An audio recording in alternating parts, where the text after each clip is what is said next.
I'm Guy Kawasaki. I'm the Chief Evangelist of Canva, brand ambassador for Mercedes, former Chief Evangelist of Apple.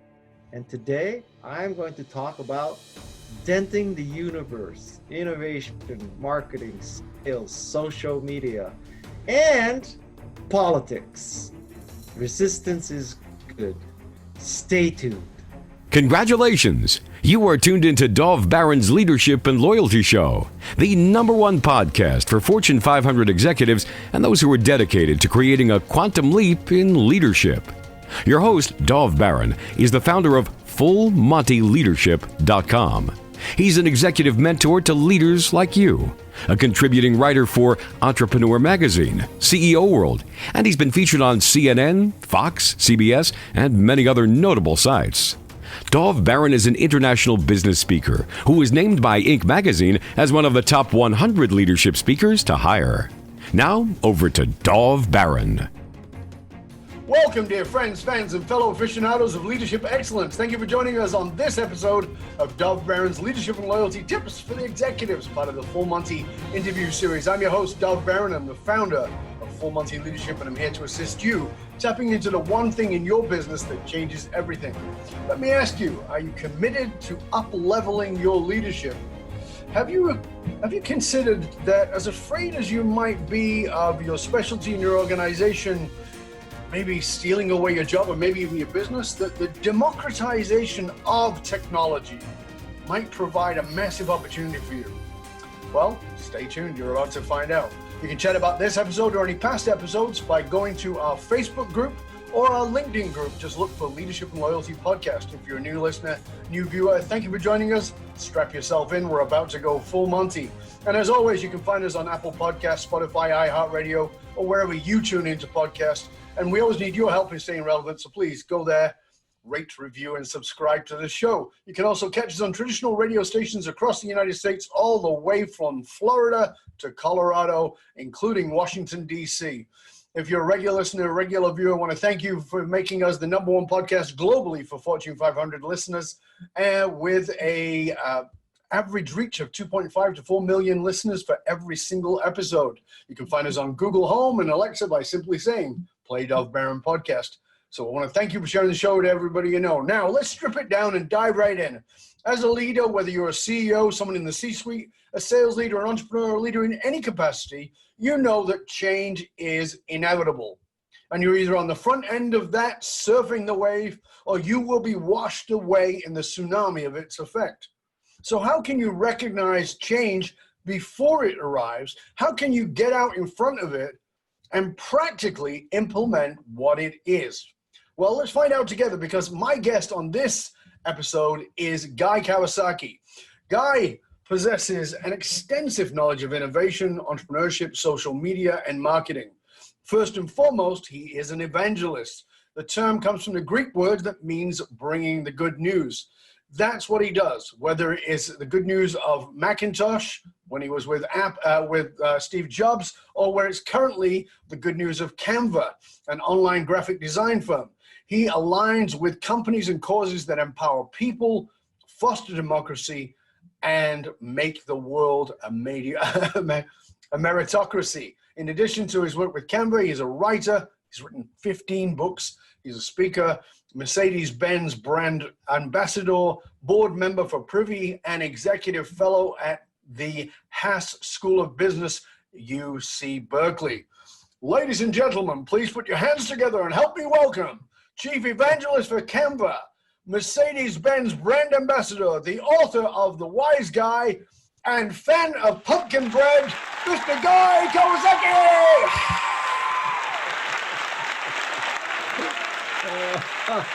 Welcome, Guy. Yeah, you did all that in one take? In one take. Okay. And I was talking to a friend of mine today, and we have somebody in common. That's why I threw in the piece about the pumpkin bread. Yeah. Mike Lewis. Oh. His mom sending you the pumpkin bread. Oh, that's funny. And he says, and I was talking to him, Mike got a great endorsement from Guy because his mom sent pumpkin bread to Guy. And you said, don't put your son down for the writing the book. The book's pretty good. You can't buy me, but you can rent me. Or you can bribe you with pumpkin Yeah, bread, apparently. That's what I meant, yeah. That's pretty cool. That's pretty cool. And one of the things we like to start the show with is by asking our guest, who is someone that we likely wouldn't know or likely wouldn't suspect who's been a major influence on your life, Guy? Who might that be? Oh, so this person has to be not known? Well, you know, I mean, if it's somebody known, you've probably talked about them before. Well, yes. Probably, because I know you've done more interviews than God. So. Well, when I started off, like, you know, a real job, I worked, believe it or not, for a fine jewelry manufacturer in Los Angeles. And the CEO of that company is a guy named Marty Gruber.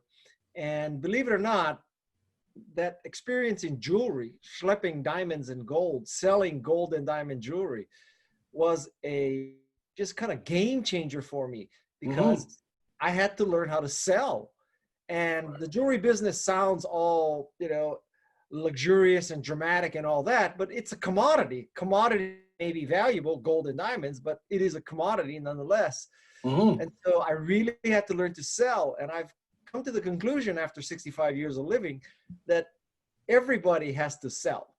It may not be a commission sales position, but you're always trying to convince somebody, you're trying to enchant somebody, you're trying to change somebody's mind. It could be as simple as, you know, you're checking into United Airlines and you're trying to get a free upgrade, or it could be closing the biggest contract of your life, but you are selling. Did you, prior to that, was sales something that was on your radar, or just not at all? I did that so long ago. Prior to that, there was nothing. So, prior to that, there was studying for school. Yeah, well, I heard about the school, and there were some challenges with that, from what I gather. Yeah, let's just say that I don't want to burst your bubble, but I was not the typical Asian American that 4.2, you know, played violin at age 2, took calculus at age 3, started a not-for-profit foundation at age 5, 1,600 on SATs. You know, that wasn't me. Let's just say. Wasn't you? No, that's what I read. Burst the bubble. So in the intro, I talked about people getting washed away in a tsunami of change. Yes. And you've really been about embracing change and bringing change to people. Have you always been a person who you would consider yourself somebody who embraced risk? Is that the kind of person you would see yourself as always been? Well, I mean, I think there's, it's tricky to combine these terms of, you know, risk loving, risk averse with innovative, not innovative, because you could be a risk averse innovator. Okay. And you would think that would be an oxymoron. Yes. But I would make the case that if you really step back and you look at Kodak or you look at Polaroid, you'd have to say, well, you know, they are no longer relevant. They died because they didn't innovate. So a risk averse person would conclude that the thing you have to do is innovate or you die. Yes. Whereas most people would think, oh, I'm risk averse, I won't innovate. And to not innovate may be the biggest risk of all. Yeah, that's a very good point, right? If you don't innovate, particularly today in the markets that we're dealing with, if you don't innovate, you're just going to disappear. Yes, I mean, you truly will. And, but, you know, I don't want to make it so black and white. I mean, you know, you could make the case there are companies that have not innovated, but they compete on price, or they compete on location, or they have a natural monopoly, or they just have so much freaking, you know, momentum that they can just coast for a while. But eventually it will catch up with you. Yeah, yeah. I just think it's absolutely inevitable. Well, I have a great story for you. So in 1975, an engineer at Kodak invented digital photography, right? Yes. So wrap your mind around that. An engineer at Kodak invented digital photography. So imagine he invented digital photography and he went to his boss at Kodak and he said, boss, people don't have to buy film anymore. What a concept. Yeah, that was a good career move. Well, they actually created a camera and had it on display at Kodak that was that wouldn't need film. Yeah, what a concept. Nobody bothered with it. Like it's, I mean, well, you know, I mean, I did a video recently and I talked about Blockbuster, and I said, you know, of course we know Netflix innovated Blockbuster, they disrupted that market. But my question was, who did Blockbuster innovate and disrupt? People were like, I don't know. My buddy had a video store in Australia and he went out of business because of Blockbuster. So here's the trap, is that I think that people don't get, is that just because you're the disruptor doesn't mean you won't get disrupted. So you've always got to be thinking one disruption ahead. Yeah, I mean, that's the cycle of business, right? So that's the entire thesis of Clayton Christensen, Absolutely. The innovative dilemma, right? So right now, Apple basically is bigger, faster chips in Macintoshes and iPhones, right? So someone's going to disrupt Apple. Of course. If Apple doesn't disrupt itself. Yeah. So how do you know, as we're having this conversation and the people who are listening are leaders in a range of different ways, how do we get them to grasp the idea of innovating themselves? I mean, they can get it conceptually just from what we just said. Right. How do we get them to actually take that action, Guy? Because, like, you know, I know you're very keen on not just innovation, but implementation.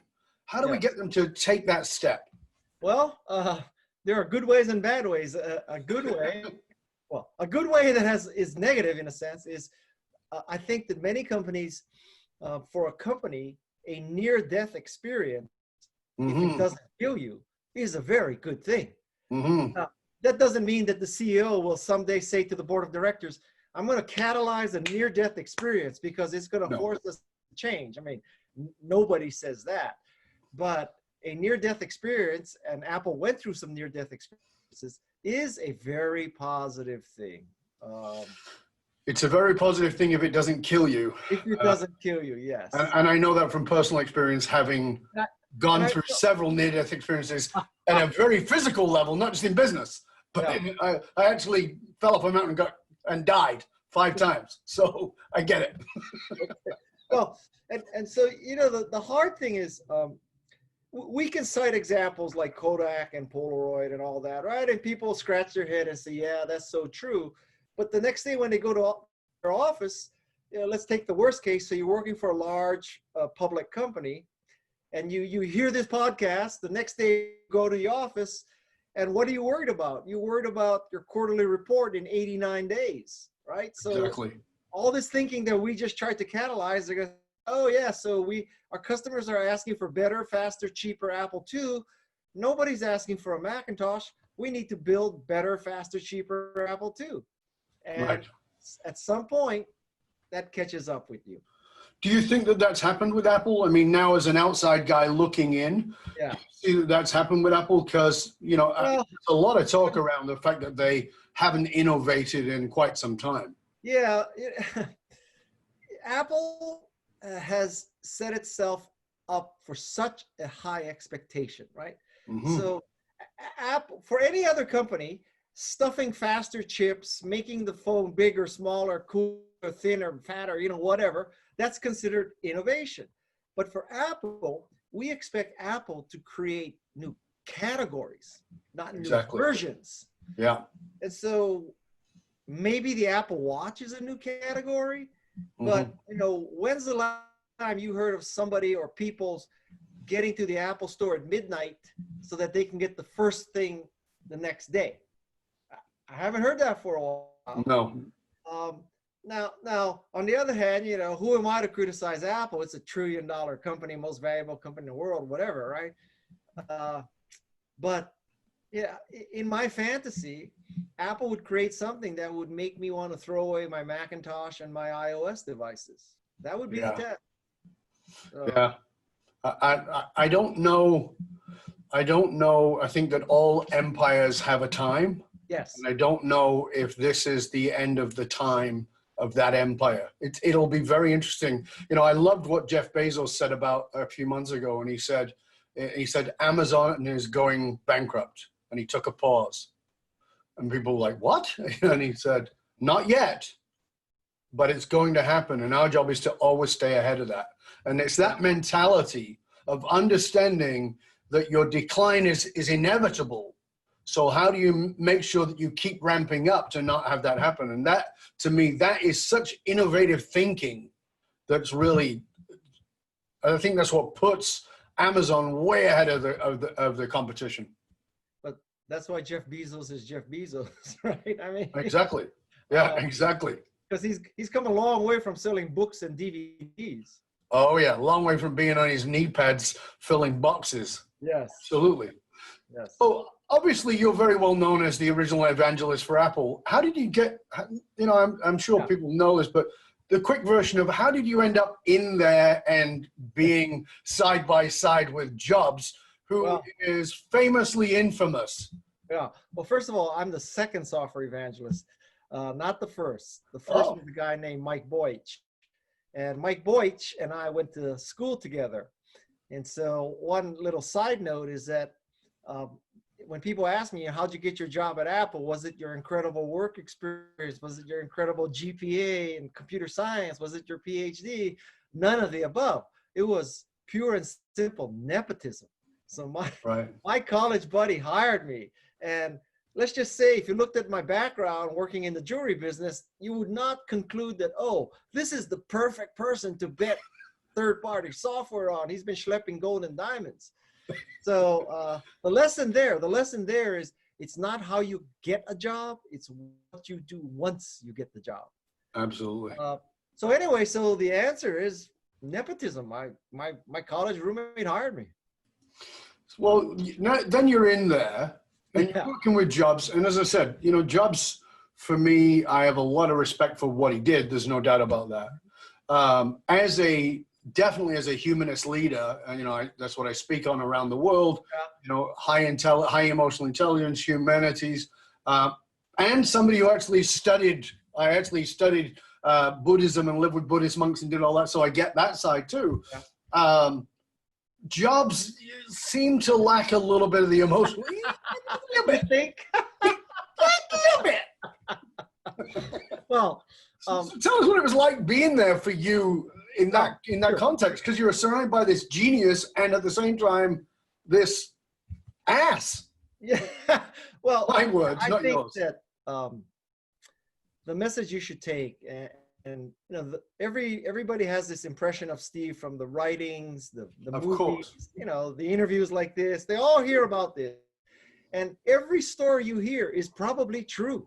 You know, that he rips people in public. He drove in the carpool lane by himself. He parked in the handicap slot. He didn't register his car. All of that is true, okay? But I don't think that's what caused him to be such a great leader. No. Maybe he got away with it because he's a great leader. But what people don't understand is they look at it from the outside and they say, so if I wear jeans and I wear New Balance shoes, and I have a black mock turtleneck, and I buy a car but don't license it, and I drive in the carpool lane, and I park in the handicap slot, and I rip people publicly, I will be the next Steve Jobs. No, you'll just be an asshole. So yeah, you'll be an asshole who looks like Steve Jobs. Right. You'll still be your version of asshole. Yeah. So I think one of the dangers of studying Steve Jobs is it's very difficult to separate causation from correlation. Right. And you know, the probability that anyone watching this or reading a book about Steve Jobs or the movie or anything is another Steve Jobs is very low. Yes. So you should not try to just be the next Steve Jobs. And you know, we saw that with Theranos, right? Yeah. So duh, I mean. Yeah, I'm a great believer in that we are created in our childhood, and that childhood either refines or defines us. And if it refines us, we become better human beings because of it. And if it defines us, then the negatives drive us. And sometimes they'll drive us to being geniuses in one area and absolute shitheads in another. Right. You know, and that is the battle. That's the internal battle, not just with Jobs, but with any of us, you know. So, you know, it's a fascinating subject. I can see why people are fascinated with him, because he is he's a dichotomy in many ways. You know, the genius, the ass, you know, all of those things. Well, I think the thing that people should take from Steve is that he was always anticipating, right? So he either anticipated what people would want, or he decided to build whatever he wanted and convince people they wanted it. That's kind of each side of the coin of Steve Jobs. Right. But one thing that many people have not picked up on Steve Jobs, that is a lesson that they truly should learn, is Steve Jobs in the middle of the 1980s, he did not give a crap about your race, your religion, your gender, your sexual orientation, nothing like that. Steve Jobs had a binary view of the world. You were either great or shit, and there was nothing else. There's nothing in between. Right. So if you were a white Anglo-Saxon Protestant male from Ivy League school, but you were shit, you were still shit. Sure. So, and about half of his direct reports in the mid 80s were already women. So, that's a lesson that people should pick up from Steve Jobs. It's so hard to find great people. Why would you make it harder by looking for people of a certain gender, sexual orientation, religion, whatever, man? I mean, that would be crazy. That would be like if you're running a professional sports team. I'm not going to draft a certain race of athlete. Like, you lost your mind? I mean, yeah. So let's go to something that you brought up there, which is that, we're all told, certainly in the entrepreneurial world, we're all told, find the problem in the market, meet the problem, stop coming up with stuff and start finding out if they actually want what it is that you've come up with. Yeah. And Jobs didn't do that. No. Apple didn't do that. Apple said, you need an iPod, and you don't need 1,000 LPs or cassettes or CD. Right.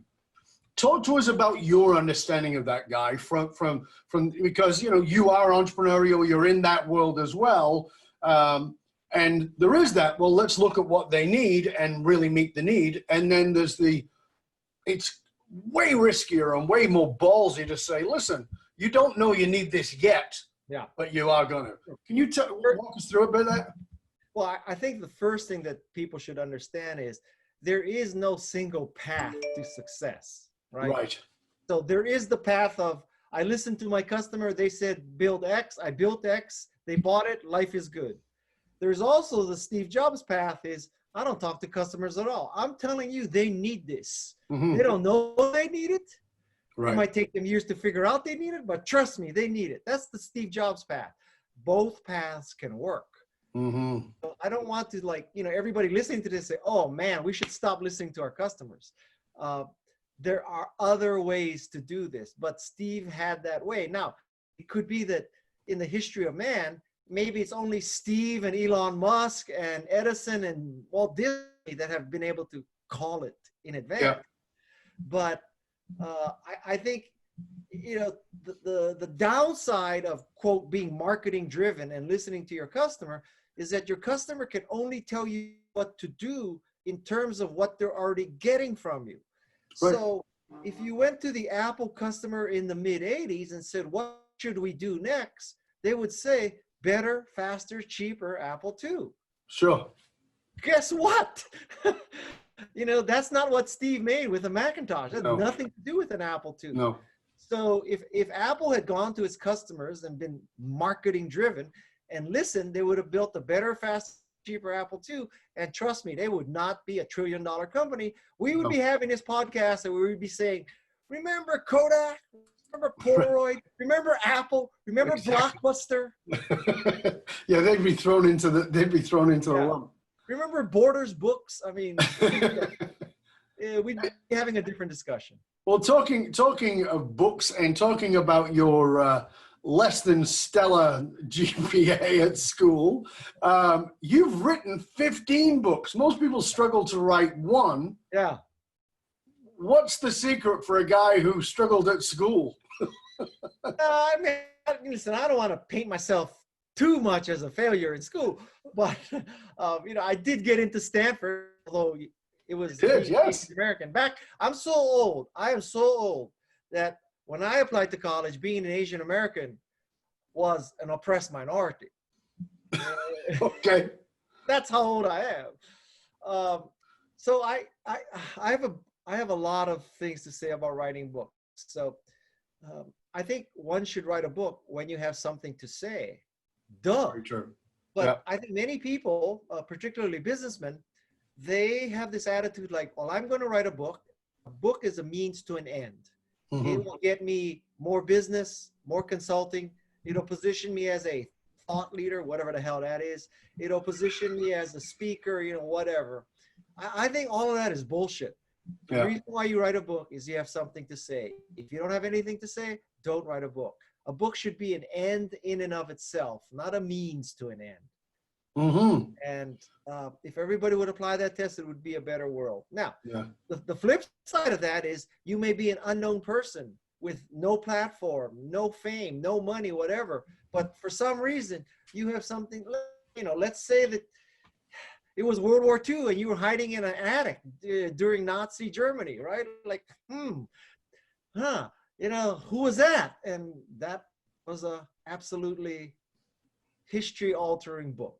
Absolutely. Because she had something to say. But she definitely had something to say. That's a very good point. It's a very simple but very good point. Now, we could go into any one of your books, but for now, let's look at two. The first one, what was your inspiration? This is actually from my good friend, Josh Miller, who is a great coach on LinkedIn, and he's a good friend of mine. And he was actually going to co-host with me today, but because we had to change the schedule, he couldn't do it because he is a huge fan of yours. So he wanted me to ask you, what was your inspiration for writing Enchantment? Because you just said, you have to have something to say. What was the inspiration for writing that? Well, I always like to do this when somebody asks me, what's your inspiration for writing a book? The answer at some level is a big advance. Truer words were never spoken by an author. But I suppose you want something more... well, something a little more meaningful, maybe. Yeah. Something more humanistic. Yes. So I was a very big fan of two books. Dale Carnegie's book, How to Win Friends and Influence People. Sure. And also a book called Influence by Bob Cialdini. Fantastic book. Right. So two great books. But Dale Carnegie died a long time ago. I don't know, in the 40s or the 50s. And Bob Cialdini, his book Influence was written prior to really the digitization of marketing, social media, all that kind of stuff. So I said to myself, I want to write a book about how to be influential and persuasive and enchanting now. Right. And so that was the genesis, that, evangelism and social media were topics that were unusual at the time. So but it was about, I found it, Cialdini's work is fantastic work. And it had a lot of depth to it, but yours sort of, one of the things I like about your work, Guy, is you bring things down to very simple terms, and then you break those down, which I actually really like, right? So it's like the three pillars of enchantment, and then here's the 10 parts to those three pillars. Likability, like, everybody gets that, you got to be likable, but how to be likable? You broke that apart very, very well, and you talked about being trustworthy, and you broke that apart. You took all of those pieces. If you were going to punch somebody in the nose with what they really need to get out of that book, what is it?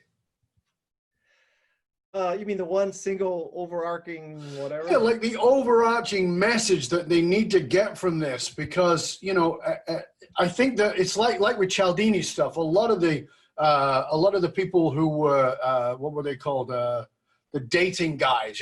They used Cialdini's stuff and they turned it and they made it into something quite negative. And they took a lot of that persuasion stuff. I'm a master trainer in NLP. They took a lot of NLP and did the same stuff. But all these tools are wonderful. Enchantment is a wonderful book with great messages. And rather than having people, go to the dark side, let's have the force be with them. Like, what is that central message you want to drive home?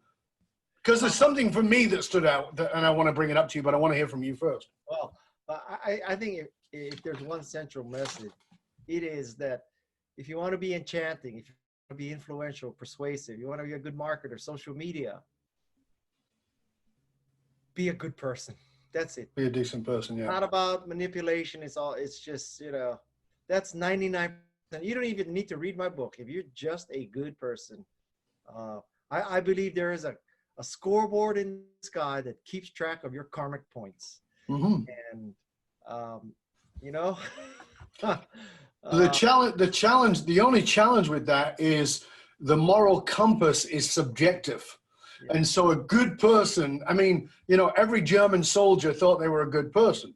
And that moral compass, every person who rounded up the Japanese in America thought they were a good person. Everybody who did the same to the Aboriginals of Australia or the native, I think that's part of the challenge is we're running on our own moral code, and we don't know that. I mean, and there's people, that we might look at as crazy right wing right now who are saying things that they believe they're good people. That's part of the challenge. That is a huge challenge, and I don't know, but I mean, seriously, how can you really tell me that those people believe that by breaking up families at the border, they are doing a good thing? I mean, that is just a stretch, right? And you will get no argument from me on a personal level. Yeah. But you majored in psychology at school too. Yeah. But at a psychological level, we know we've become more tribal.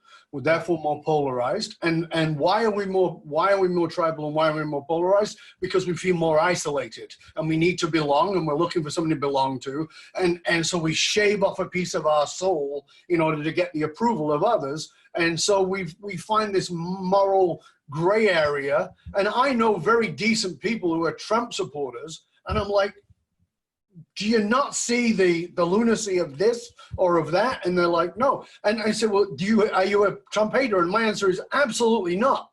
And they go, well, what do you mean? I said, I think he's done some good things. I do. I think he's done a lot of terrible things, but I think he's done some good things. Most of them, personally, I think by accident, but that's not the point.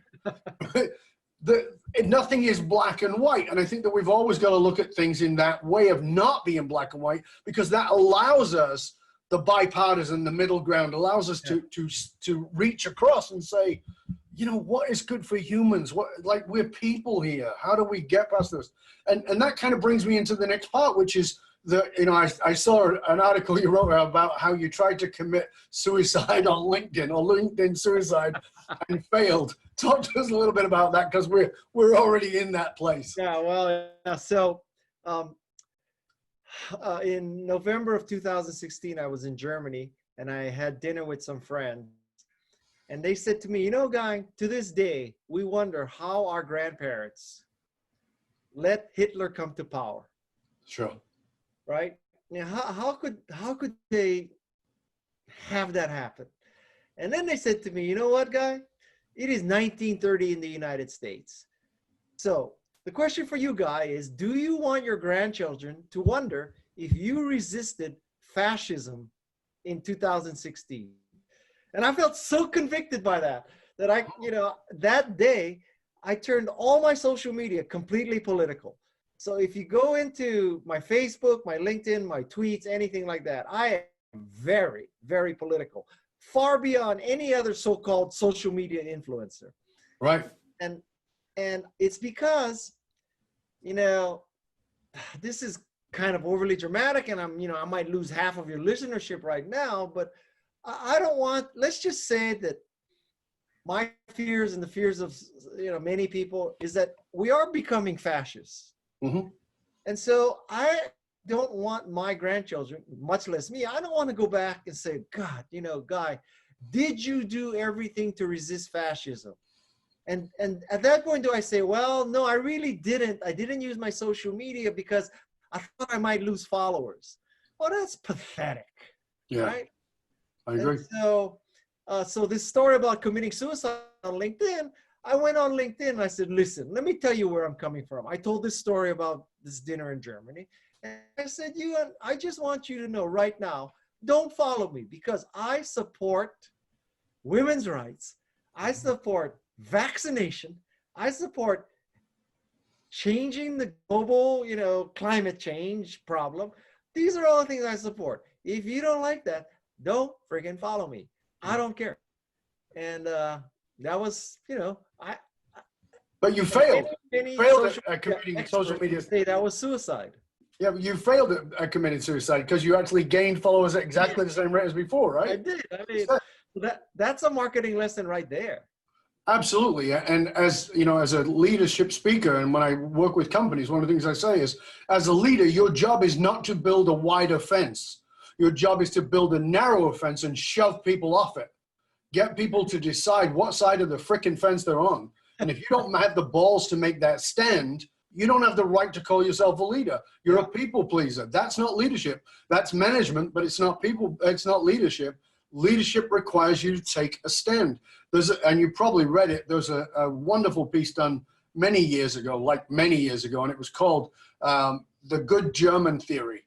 And it was the theory of being a good German during the rise of fascism. And people were like, well, I'm just being a good German. And they weren't bad people. They would never have classed themselves as bad people, but they ended up getting washed into a nation of Nazis when they weren't Nazis. They found themselves at the parades getting caught into the fervor as the Führer went by and doing the Sieg Heil, and feeling like they were being good Germans when they told on people. And then those same good Germans, as you said, looked back and went, what did I do? This massive hypnosis. Yeah, and I think we are all subject to that. Absolutely. You and me included.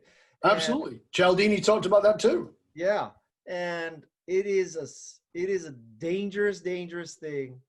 I don't know how you fix that or prevent that or whatever, but it is a scary thing that,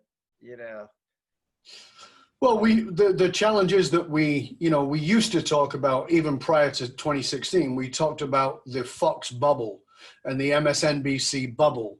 But what social media has actually given us is the personal bubble. And what that means is that, social media feeds you via its algorithm whatever you listen to. So You're not going to get opposing views. So I personally click on stuff I don't agree with on purpose, so the algorithm will send me stuff I don't agree with because I want to be informed. I watch Fox News, not because I like it, but because I want to be informed about how that part of the world is being educated. I use a news reader called Smart News. Smart News. Yeah. It's an app, Smart News. Yeah. And I know executives there, and I kept telling them, so I don't want to see stories from Fox and Breitbart and The Blaze and, all these kind of places. So why don't you watch what I click on and give me stuff that, clearly I'm interested in? And I said, no, that we are purposely sending you stuff that you would never, ever get in a feed based on your personal likes. Brilliant. I said, okay. Yeah, but I like that. That's why I watch RT. I watch Russia Today News. I watch the BBC. I watch Al Jazeera. Yeah. I watch all those and Fox and MSNBC. I watch them because I want to be wider knowledge based than the feed that I'm supposed to get because I'm considered to be a liberal. Well, you know what? I don't agree with everything liberal. I think that a lot of the political correctness has gone insane, and it's actually turned people away, and it's created part of the isolation that creates the tribalism. So we've got to do a lot better. Let's get off the political thing. I have a feeling that you and I could go for a while on that one alone. We just went from 3 million listeners to 1.5. We just cut that down by half. So let's take a wild left and say, are you a Jackie Chan fan? Of course I'm a Jackie Chan fan. Sometimes I introduce myself as Jackie Chan. Yeah, I was reading that you got confused. People confused you for Jackie Chan? Yep. Yeah. That is funny. That is really funny. I just hope that someday people confuse Jackie Chan with me.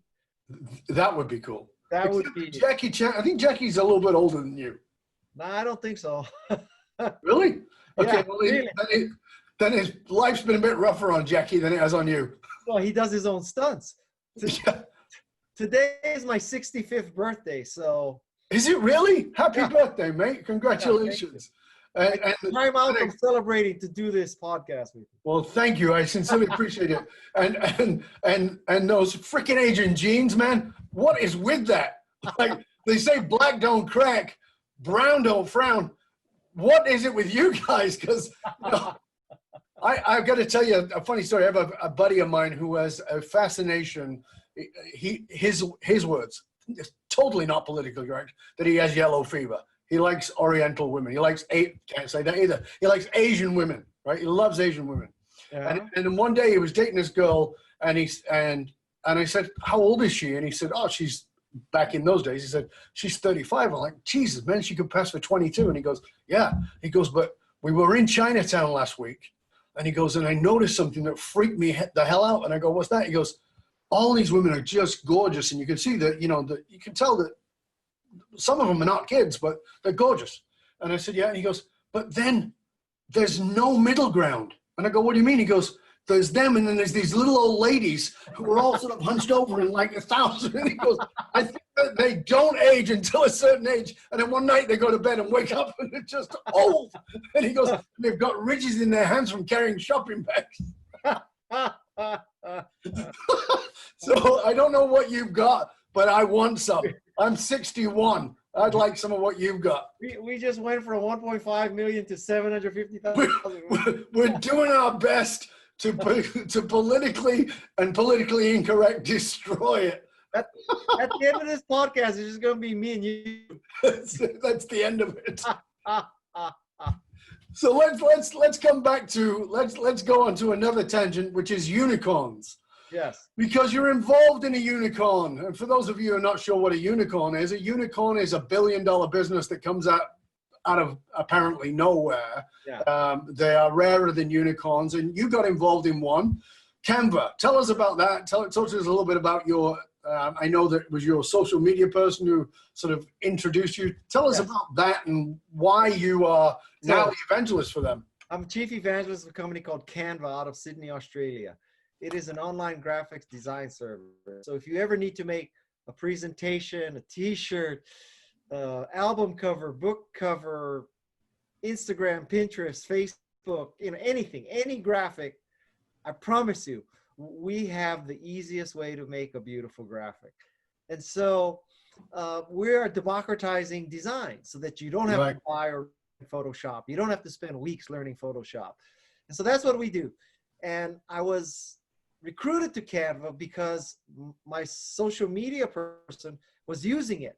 And so they noticed I was using it in my Twitter account, and they contacted me. And when they did, I asked my social media person, "Is this the thing you use?" And she said, "Yes." And I said, "Should I help them?" And she said, "Yes." And I said, "Okay." And the rest is history. So yes, it is a unicorn. I must say that it's good to be in a unicorn. I can imagine it is. But I must also say that, being inside a unicorn is more luck and, being in the right place at the right time than I can't say I caused it. I mean, No. I was part of it, but, and it's a very interesting phenomenon. Of course, until you cash out, it doesn't really matter, right? Right. I'd rather be in a unicorn that's not cashed out than not be in a unicorn at all. So, this is actually called Guy's Golden Touch. And Guy's Golden Touch is not that what I touch turns to gold. Guy's Golden Touch is whatever is gold, Guy touches. I love that. Let's take the bullshit out of this. This is what it really is. I'll tell you something. At 65, I figured out it is better to be lucky than smart. Yeah, that's that's very interesting. One of geez, now I've gone off on a tangent myself. Right, so you wrote a book. It was kind of a memoir, Lessons in Life, Wise Guy, the Wise Guy book. Again, you talked about writing a book because you've got something to say. there's a million memoirs out there. There's, why did you want to write that one? Because that was quite a veer away from, you did social media book with your Well, again, there was a big advance, but yeah, of course. Goes without saying. Yeah, I wanted to. Well, first of all, it's not a memoir, okay? Because a memoir that has a certain gravitas to it that my book doesn't. So a memoir is, you're Martin Luther King or you're Nelson Mandela or your Mother Teresa. Your memoir might be made into a movie. This is not going to be a movie. So this is a collection of stories. I think it's much closer to Chicken Soup for the Soul. So Chicken Soup for the Soul is a collection of inspiring stories and lessons.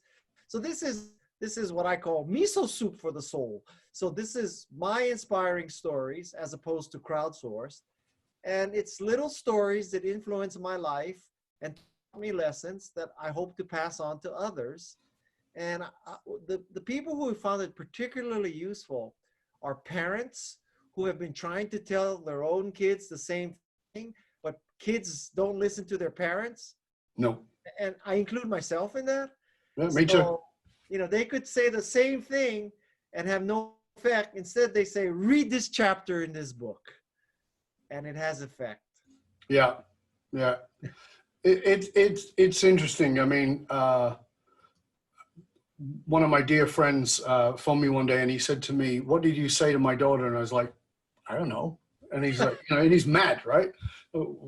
I don't know, John, what did I say? And he's like, I want to know what you said. I said, John, I don't know what you're talking about. I was quite a few times. I have no idea. And he goes, and I said, well, tell me why you're asking me. He goes, well, she dumped her loser boyfriend. She got rid of these friends that she was hanging out with. And now she's doing 2 extra hours of homework a night. And she just told me that she's going to move to Rome when she graduates to study Latin. I'm like, isn't that good? He goes, yes. What did you say to her? I said, oh, well, I explained this. I explained about, these different things that I've taught you about. And he's like, oh my God, that's why I'm so mad. And I go, why? He goes, because I told her all those things. And I said, oh, you've forgotten something. And he goes, what? I said, you're an idiot. And he goes, I'm not an idiot. He started laughing. He goes, I'm not an idiot. I go, of course you're not an idiot, but you're an idiot to your children by virtue of being their parent. That's how it is. And so we need it from outside source. So oftentimes, like you said, hearing those stories from you is a way for it to hit home. Were you like that with your parents? Because I know your dad was, now you become vocally quite political, but your dad was actually a senator. Yes. He was in politics. Were you that way with resisting the wisdom of parents? Oh, yeah. Are you kidding me? I'll never forget. This is a bad story, but, our favorites. What are you going to do? Not buy my book? So, or not use Canva? So basically, when I was, I don't know, in my 30s or something, my father used to tell me, son, most people are stupid. And I said, Dad, how can you say that? How can you tell me that most people are stupid? And then, he may be right. I mean, there's a lot of stupidity going around. So I figured this out, okay? So when you're really a small kid, you worship your parents. They can do no wrong. They're gods and goddesses, right? Yep. And then as you get older, you start questioning them. You get older, pretty soon you think they're absolutely, totally wrong, totally clueless. And then you get a little older, 40s and 50s, you say, wow, my mother was right. My father was right. And then by the time you're 60, you become your parents. So I'm becoming my parent. Like everything my father, all his bad habits. He was like this photography geek, always making us take pictures. And he would like before, if you're going out to dinner, right before he's deciding to clean the yard. And he has all these kind of quirks, and I'm becoming my father. I think I understand. Sadly, I think I understand. Yeah. As we come towards the end of the show, there's something I want to ask you that was from one of our listeners that was, what do you, with your view, with where you've been, with what you've seen, with being part of innovation, what do you think is the best? I mean, we're seeing so many changes. What are the best subject students for students to focus on to prepare them for careers in, you know, for Gen Z to Gen Z, to prepare them for careers in 2030 and beyond? What do you think it is? Oh, well, I think it would be good, first of all, to take an engineering class or two. Really? So yeah, That's interesting. because engineers going forward, tech is always going to be, you know, a powerful force. So even if you don't become an engineer, it's just good to take a computer science course or something like that, so that you know when engineers are lying to you. It's basically when their lips. It's basically when their lips are moving, but you might want to fine tune that a little. So that's good. But then, you know, can I tell you that it's economics, or can I tell you it's psychology, or can I tell you it's art history, or can I tell you it's computer science? Absolutely not. And I think if somebody tells you that, that person is clueless, because, I mean, study what you want to study. I mean, who could predict? It's not like Steve Jobs majored in computer science, and I majored in psychology because, and I kid you not, this is not being humble, psychology was the easiest major at my college. So that's why I picked psychology. And so I don't think there's a magic bullet. Right. And, you know, I don't understand how there's some schools, you know, I've had two kids go to college. I have a third one applying right now. And there are some schools, they want you to know your major before you apply. And you know, how does I'm 65. I don't know what I would want to major in. How is my 18-year-old kid going to know? Yeah. Now, if you're dead set on being a doctor, I understand that. I understand that one. But anything else, like, how could you know? I don't know. Well, when you and I entered the workforce, we were asked, what do we want to do? It was a 20 to 40 year question. Yeah. For a millennial, not even a Gen Z, for a millennial, it's a 4-year question, career.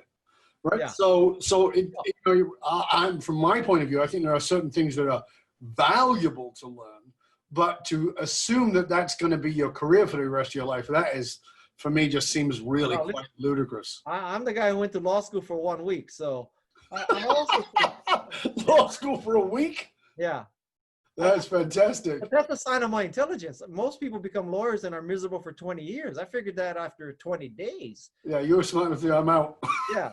So I also think, I don't know if this is true, but it sure sounds good, that, you know, the odds are that if you're just entering high school or college right now, probably you're going to work in a job that doesn't exist.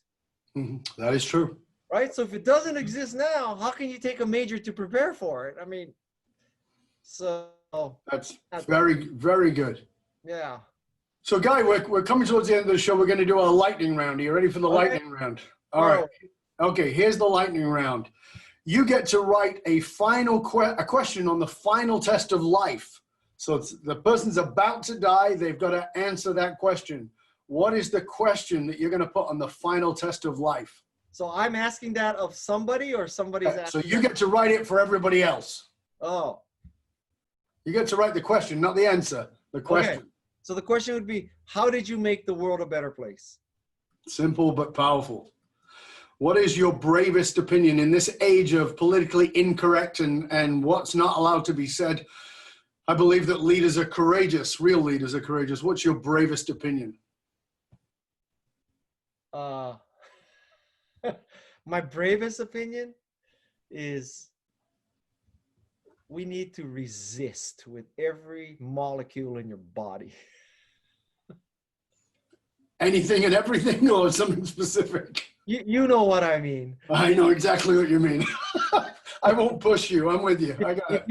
If somebody listening to this doesn't know what I mean, that's a scary Go thing. Go back to the beginning of the show and listen. Yeah. Yeah. What makes Guy Kawasaki cry? Tears of sadness. Tears of sadness? What we're doing to children. Yeah, that is. It's absolutely, use the words of Hillary Clinton, deplorable what we're doing. It is terrible. What makes you cry laughing? I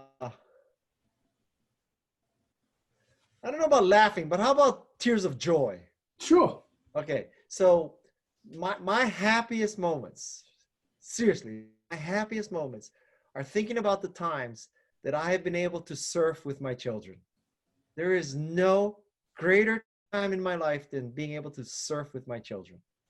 You didn't take up surfing until late in life, though, right? Well, I started at 62. That's a little late.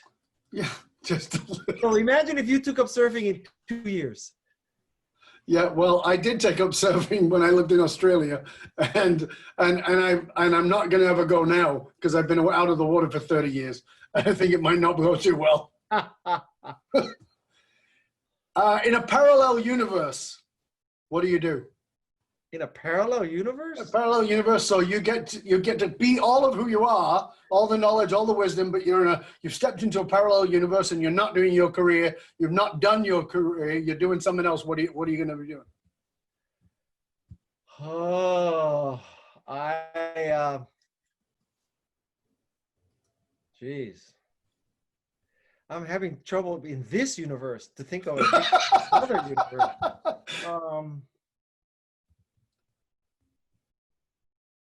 Teach. High school?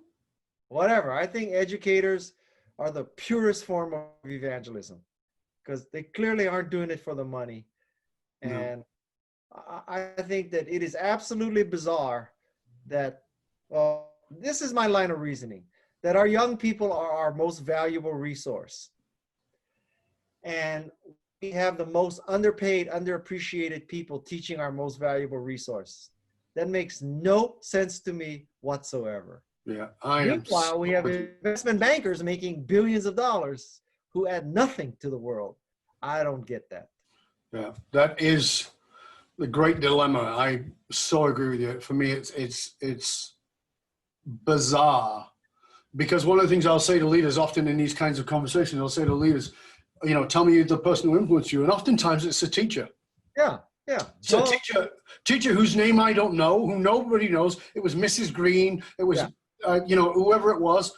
And I go, and that person probably earned not much above minimum wage, came to school every day and put up with a bunch of shits in the room, doing things and not paying attention because of her love, dedication to serve children.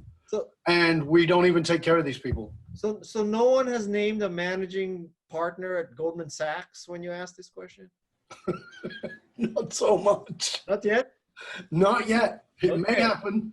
Keep asking the question. Miracles. So as we finish up, we always like to leave with, what is a single point of practical guidance? If you wanted people to really walk away from this and take something and put it in action in the next 24 hours, what would you ask them to do?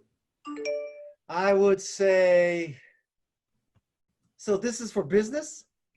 For humans. For humans?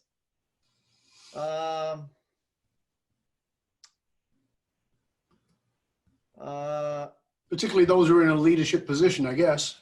Yeah. Reduce your use of plastics. Because you don't want to surf in it.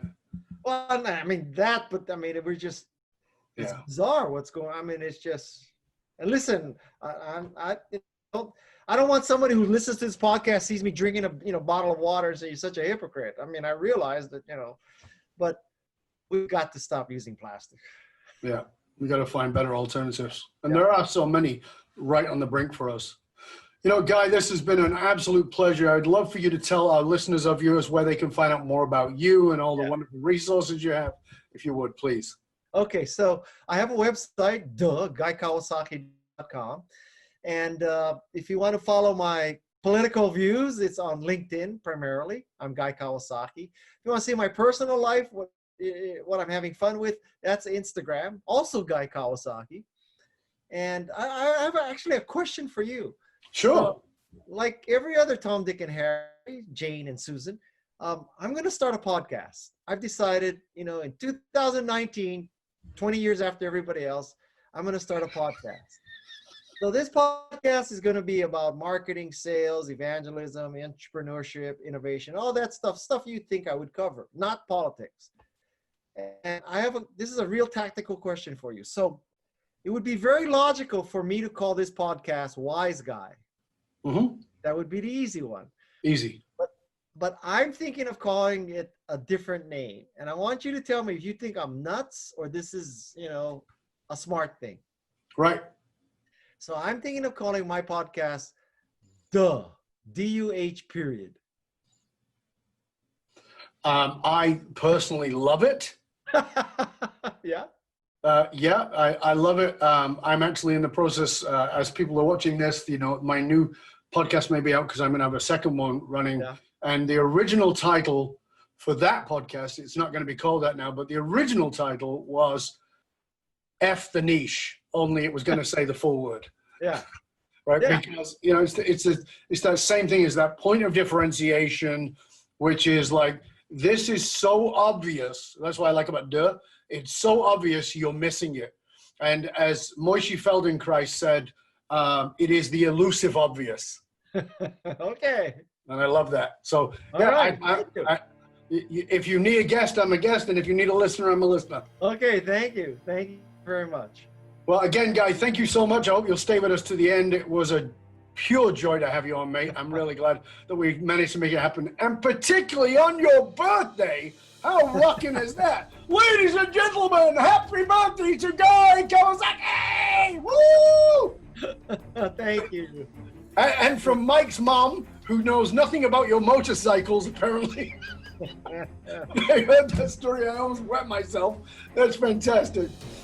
So for you, dear listener, thank you. If you want to hang out with other conscious listeners and chat about this episode or any past episodes, go find us on LinkedIn, the Leadership and Loyalty Podcast. We're also there on Facebook with the same one. You can find out about hiring me, Dov Baron, as your speaker, your strategist for your organization. Simply go to fullmontyleadership.com/consulting or fullmontyleadership.com/speaking. Be aware that the research consistently shows that the fastest growing companies face exactly the same challenges you do.